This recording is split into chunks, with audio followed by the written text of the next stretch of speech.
네. 넥스트가 싫은 이유에 대해서 발표할 김동현입니다.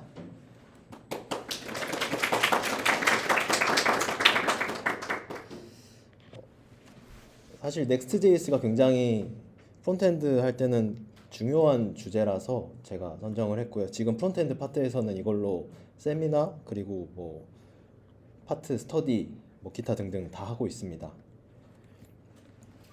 제목이 도발적이었어요. 사실 저는 넥스트.js 좋아합니다. 그럼에도 불구하고 되게 논란도 많고 저도 불만이 많아요. 그래서 발표하려고 했고, 뭐 제목이 도발적이었다면 그리고 상처를 받으셨다면 미안합니다. 사실 지난 8월쯤에 파트 세미나에서는 제가 넥스트를 배워야 하는 이유에 대해서 발표를 했었어요. 당시에도 사실은 이번 세미나를 염두해 놓고 작업을 했습니다. 그래서 저는 아무튼 넥스트.js에 애정이 있고, 그래서 오늘 불만 이야기하려고 왔습니다. 이게 넥스트.js가 버려야 된다가 아니라 뭐 쓰면 바보가 아니다는 거고요. 넥스트.js는 그냥 갈 길이 아직 멀고 뭐 넥스트.js가 이렇구나라는 것만 알아주시면 될 것 같아요. 아무튼 목차는 이렇게 네 가지고요. 넥스트가 뭔지, 여기 AI 파트도 있고 백엔드 파트도 있어서 알려드리고, 제 불만 사항들, 사실 같은 이야기를 다루고 있어요. 그럼에도 불구하고까지 하면서 마무리하겠습니다. 아무튼 넥스트.js가 뭔가요? 하면 굉장히 어물쩍 넘겨 짚으면서 이야기를 한번 해볼게요. 넥스트.js는 그냥 리액트 프레임워크입니다. 리액트 기반으로 한 프레임워크다라고 보시면 되고요. 먼저 리액트가 뭐냐 하면은 리액트는 라이브러리입니다. 프론트엔드는 라이브러리를 기준으로 개발을 하고 있어요. 리액트가 뭐냐 하면은 웹과 유저 인터페이스를 위한 라이브러리입니다. 사실 리액트는 혼자서 아무것도 할 수가 없습니다. 크리에이트 리액트 앱으로 보통 리액트를 입문을 하게 되는데, 이거는 리액트 개발자들이 어떻게 처음 셋업을 할지 사람들이 모르니까 기본 세팅 정도로 만들어 놓은 거고요. 사실은 리액트 자체 라이브러리로는 아무것도 할 수 없다라는 거죠. 그래서 프레임워크가 필요했고, 실제 지금 백엔드 그리고 요즘에는 AI에서도 프레임워크를 많이 쓰고 있죠. 뭐 라이브러리랑 프레임워크가 무슨 차이냐 하면은 다들 뭐 익히 아시겠지만, 뭐 여러 가지 뭐 다들 면접 준비하시면서 봤겠죠? 라이브러리는 유연하게 사용할 수 있는 게 장점이고요. 규칙이 따로 없다는 것도 특징인 것 같아요. 프레임워크는 어느 정도 정해진 규칙이 있다는 것, 그리고 그 규칙 안에서 일관적인 코드를 작성한다는 게 장점이자 단점인 것 같아요. 그래서 리액트는 라이브러리니까, 그리고 리액트 개발자들이 굉장히 바쁩니다. 페이스북 개발자잖아요. 그 큰 돈 주고 오픈소스 개발만 할 수 없으니 크리에이트 리액트 앱 같은 걸로 시간을 낭비하는 것보다는 그냥 우리는 리액트 자체 코어 소스만 손댈 테니까 한번 넥스트.js나 뭐 리믹스, 기타 등등 프레임워크나 빌드 툴을 통해서 여러 생태계들에게 이런 세팅을 위임을 한 상태이고요. 사실 비트나 여러 가지 쓰면은 라이브러리 일일이 하나하나 다 받게 돼 있어요. 그 방식을 통해서 다들 자신만의 임시 프레임워크를 만드는 것과 다름없는 행위를 하고 있습니다. 그래서 리액트 공식 문서 읽어보시면은 리액트 앱 만들기 관한 부분 들어가면은 프레임워크로 하라고 애초에 받고 시작을 하고요. 그 중에서도 첫 번째가 Next.js입니다. 아무튼 그래서 Next.js 오늘 설명을 하는 거고요. 사실 현 리액트 프레임워크 중에 가장 유명합니다. 그 좋다, 나쁘다, 뭐 좋은 대안이 있다, 없다, 이거 떠나서 그냥 레퍼런스가 많습니다. 뭐 여러 기능들이 있어요. 뭐 라우팅, 뭐 캐싱, 최적화 이런 기능들 굉장히 무거운 피처들이거든요. 사실은 이것들을 다 제공을 하고 있다라는 것을 볼 수 있어요. 뭐 그 밖에도 공식 문서 아래 딱 내려보면 굉장히 많은 기능들을 지원하고 있습니다. 그럼에도 불구하고 저는 이번에 불만을 이야기하려고 하고요. 첫 번째 불만은 복잡하다인 것 같아요. 긱뉴스를 제가 자주 보는데 여기에 보면은 Next.js 검색을 해보면은 대부분이 Next 욕입니다. 꾸준히 논의가 지속되고 있고요. 사실 Next.js 자체는 리액트 기반 프레임워크이고 제가 생각했을 때는 프레임워크인 만큼 이것만으로 모든 개발이 가능하게 하겠다라는 그런 포부가 있는 것 같았어요.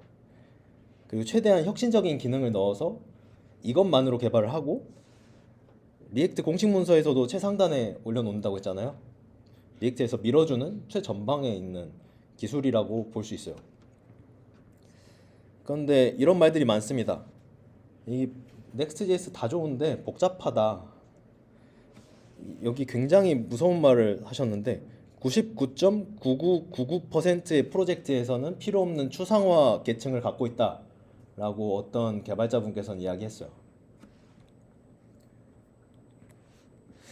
사실 저도 개발하면서 굉장히 어려운 것들이 이런 것 같아요. 굉장히 갈림길이 많습니다. 읽지 말라고 작게 썼고요.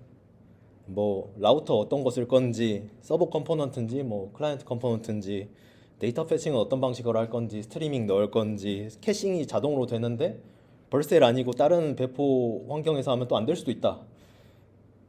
프레임워크 치고는 굉장히 조금 무책임해 보이는 것 같기도 하고요. 너무 자유분방한 것 같기도 합니다. 앞서 말씀해 드린 것들을 생각을 했을 때 솔직히 말해서 기능 자체는 스프링이 더 많아요. 기능이 많다는 건 문제가 안 되고 사실 복잡한 게 문제입니다. 하다못해 렌더링 방식에 따라서 코드 작성하는 방식이 아예 달라져요. 클라이언트 컴포넌트는 최상단에 유즈 클라이언트라고 하는 예약어를 써줘야 됩니다. 안 쓰면은 갑자기 뭔가 에러가 나올 거예요.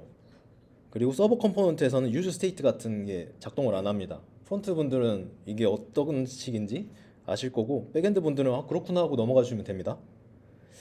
그리고 이런 서버 컴포넌트, 클라이언트 컴포넌트를 통해서 서버 클라이언트의 경계가 굉장히 어려워졌어요. 생각해야 할 게 많아졌습니다. 예측이 힘들어졌고 개발이 어려워진 상태예요. 이걸 잡느라고 시간이 굉장히 오래 걸립니다. 그래서 바뀐 기능, 뭐 신기능 다 좋은데 굉장히 당황스러운 거는 저는 스타일드 컴포넌트, 이모션 같은 CSS인 JS라는 기술을 굉장히 많이 썼습니다. 서버 컴포넌트 그리고 M 라우터라는 기능이 도입되면서 CSS인 JS는 사실상 쓸 수 없는 상태가 됩니다. 그 업데이트를 기점으로 스타일드 컴포넌트는 죽기 시작했고 넥스트 공식 문서에서 밀고 있는 테일윈드는 쭉 올라가기 시작했어요. 제 불만 한번 요약하면은 복잡한데 되던 거 안 되고 기능은 추가되는 중입니다. 보통 프레임워크 쓰는 이유가 좀 편해지려고 일관적인 코드를 쓰려고 하는 건데 공부는 더 해야 되고 힘들어진 상태인 것 같아요. 그래서 제 생각은 개발자를 좀 배려해줬으면 좋겠다. DX라고 하잖아요. 그런 거 좀 해줬으면 좋겠다인 거고요. 일관적인 코드를 만들어야 된다고 생각합니다. 그게 제 불만이었고요. 거기에 맞물려서 자주 바뀐다는 거였어요. 두 번째 불만입니다. 이 버전 표기법 다들 아시는 분들도 있을 건데 간단히 소개해 드리면은 맨 앞에 있는 숫자가 바뀌면은 하위 버전이 호환이 안 될 수도 있다를 의미하고요. 그 가운데 있는 숫자가 바뀌면은 새로운 기능이 추가됐다. 그 세 번째는 표면상의 변경 사항은 없다라는 것을 뜻해요. 근데 Next.js는 메이저 버전이 굉장히 자주 바뀌었습니다. 그래서 하위 버전을 호환하지 않는 업데이트가 많았다라고 볼 수 있어요. 극단적으로 보면은 2016년 10월에 1버전이 나왔습니다. 그리고 오늘 4시간 전이었는데요. 16.02 버전이 나왔습니다. 비교를 한번 해드리면은 스프링은 2004년생입니다. 그리고 LTS라는 걸 지원하고 있죠. 이게 6버전이고요. 최신 버전은 7버전입니다. LTS는 보증 버전이라서 뭔가 7버전이 지금 개발이 되고 있지만 6버전도 어느 정도 버그 픽스 같은 걸 해주고 있다라는 의미가 됩니다. 근데 Next.js는 2016년생이고요. 요즘 쓰는 버전이 15버전인데 2주 전에 16버전이 나왔어요. 미치겠습니다, 솔직히. 그리고 당장 공식 문서 들어가면은 안정화된 버전인지도 모르겠는데 16버전부터 일단 받고 시작합니다. 차이가 크죠. 버전은 10단계 정도 앞서가고 있고 나이는 훨씬 어리고 뭐 그런 상태죠. 반년에 한 번씩 버전이 바뀌고 있다라고 볼 수 있습니다. 버전이 바뀌는 게 그렇게 힘든가라는 생각이 들 수가 있어요. 기존 코드가 안 돌아갈 수 있음을 시사하는 건데요. 특히 넥스트 같은 경우에는 기존 기능이 사라지는 경우가 굉장히 많습니다. 그래서 어떤 개발 글에서는 새로운 프레임워크, 다른 프레임워크를 쓰는 기분이다 라고 평가를 하고요. 저도 실제로 메타가 바뀔 때마다 다시 공부합니다. 극단적인 비유를 한번 할게요. AI 분들이나 백엔드 분들도 이해를 할 수 있게 이야기를 하면은 극단적이니까 조금 과할 수 있지만 체감상 이렇다는 거예요. 백엔드 입장에서 다음 버전부터 컨트롤러 어노테이션 못 씁니다. 대안은 줄 테니까 알아서 하세요. 근데 LTS 보증 못할 것 같아요. 라고 공지가 내려옵니다. 그러면은 모든 개발자들은 컨트롤러를 바꾸기 시작할 겁니다. 제가 AI는 모르는데 파이썬은 좀 알거든요. 갑자기 그 분자열이나 뭐 여러 가지 길이를 만들어준 함수죠. len 함수 없애겠습니다. 코테는 알아서 보시면 되고 뭐 대안은 뭐 어떻게 만들어 줄게요 라고 합니다. 저는 이렇게 느껴졌어요, 사실은. 특히 저는 12버전부터 지금까지 왔습니다. 매년 힘들었어요. 이 버전을 픽스하면 되는 거 아니냐라는 생각이 들 수도 있어요. 근데 오늘 캡처한 짤이거든요. 이게 16버전에 나오면서 이렇게 많은 기능들이 만들어지고 픽스가 됩니다. 심지어 리액트는 이번에 19버전이 나온 상태예요. 저 처음 할 때 16버전이었어요. 계속 바뀌고 있다라는 거죠.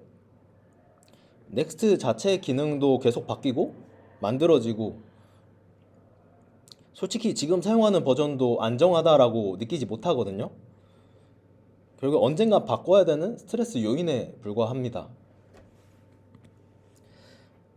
근데 되게 아이러니하게도 넥스트랑 다르게 리액트 자체는 과거의 코드가 돌아가요. 이게 클래스형 컴포넌트인데요. 요즘에 리액트 배우는 분들은 모르겠지만 과거에는 컴포넌트를 클래스로도 만들 수가 있었어요. 근데 지금도 이 코드 돌아갑니다.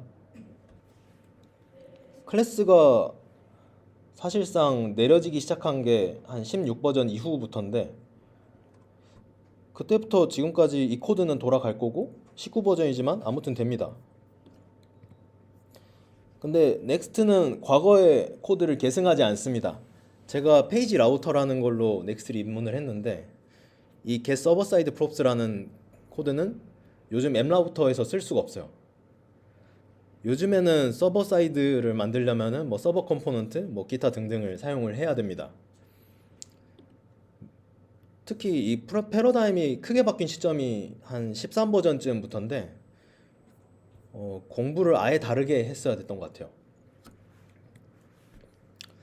아무튼 제 의견은 솔직히 말하면은 뭐 혁신적인 기능, 뭐 멋있는 기능 다 좋은데 과거의 코드도 사용할 수 있는 안정감, 표준화 작업이 필요하다고 생각합니다. 지금 넥스트는 가장 잘 나가는 리액트의 프레임워크인데 되게 무책임하게 저는 느껴졌던 것 같아요. 제가 하고 싶은 이야기는 사실 이거였습니다. 리액트의 구현체 역할을 제대로 해줬으면 좋겠다 였어요. JPA라는 건 인터페이스고 하이버네이트라는 걸로 구현을 하죠. 그리고 다른 대안들도 어딘가에 있을 거고요. 근데 리액트를 어떻게 해서 슈퍼셋으로 만들어서 프레임워크로 만들겠다고 했는데 그런 느낌이 들지 않는다라는 거죠. 그게 제 불만이었습니다. 지금까지 제 불만이었고요. 그럼에도 불구하고 어쩔 건데 라는 생각이 들죠. 지금 제가 생각하는 넥스트에 대해서 한번 잠깐만 이야기하고 마무리할게요. 뭐 이런 이야기 말고도 불만사항이 굉장히 개발자 커뮤니티에선 많습니다. 장점도 많고 단점도 많고 논쟁거리도 너무 많고요. 힘들죠, 솔직히. 이렇게 계속 바뀌는 곳에서 제가 적응을 할 수 있을까? 앞으로 프론트엔드 개발자는 할 수 있을까? 그러면서 인기도 많이 떨어졌거든요. 프론트엔드라는 계열 자체가. 참 아이러니하죠. 근데 넥스트는 제가 생각했을 때 프론트엔드에서만큼은 바와 까가 동시에 있고 동시에 미치게 하는 프론트엔드계에선 슈퍼스타라고 생각합니다. 솔직히 리액트 생태계에서 넥스트가 가지고 있는 존재감은 진짜 어마어마합니다. 솔직히 넥스트는 아직 갈 길이 멀어요. 근데 그럼에도 불구하고 다들 사용하고 있고, 넥스트 때문에 스타일드 컴포넌트보다 테일윈드가 뜨기 시작했고요. 이 생태계에서만큼은 혁신의 최전방이고 가장 큰 논쟁거리입니다. 이게 변함이 없다는 거죠. 다시 말씀드리면은 넥스트를 배워야 하는 이유가 충분합니다. 리액트는 혼자서 아무것도 할 수 없고, 넥스트는 이렇게 많은 기능을 지금도 지원합니다. 뭐 다음 버전에서는 기능 쓰는 방법이 달라질 뿐이죠. 그래서 저는 프론트엔드 유저라면은 앞서 배워야 하는 이유라고 했었잖아요. 이게 꼭 써야 되는 이유라고는 안 했거든요. 그 이유는 이런 기능들을 써보면서 파고들다 보면은 리액트만 쓰다 보면 좀 피상적으로 UI만 만들게 돼 있어요. 기능에 대한 이슈를 생각하지 못합니다. 그냥 리액트만 쓸 때보다는 다른 인사이트를 얻을 수 있고, 넥스트에서 어떻게 최적화를 하고 있구나, 어떻게 라우팅을 하는구나를 배워서 다른 프레임워크나 다른 그냥 피처를 만들어서 쓸 수가 있는 거죠. 다른 툴로 넘어가도 도움이 될 겁니다. 그래서 꼭 공부하라고 말씀드리고 싶었습니다. 아무튼 감사합니다.